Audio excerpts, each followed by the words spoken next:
भगूर पालिका मुख्याधिकारीच्या दालनातच कचरा आंदोलन। भगूर शहरातील आठवडे बाजारातील कचऱ्याची दुर्गंधी आणि सततच्या धुरामुळे नागरिक त्रस्त झाले आहेत आणि या विरोधात गुरुवारी प्रेरणा बलकवडे यांच्यासह नागरिकांनी भगूर नगरपालिकेच्या प्रवेशद्वाराच्या समोर कचरा जाळून आंदोलन केलं। तर मुख्य कार्यकारी अधिकारी यांच्या दालनात महिला आणि नागरिकांनी आपल्या हातात कचरा घेऊन ठिय्या आंदोलन केलं।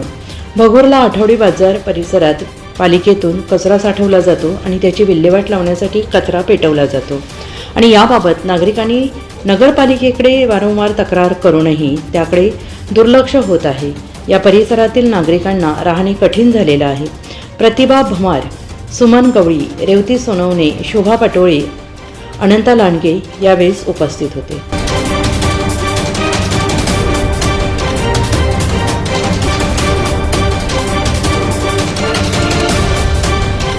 NCN न्यूजसाठी जितेंद्र नरवाडे, नाशिक रोड।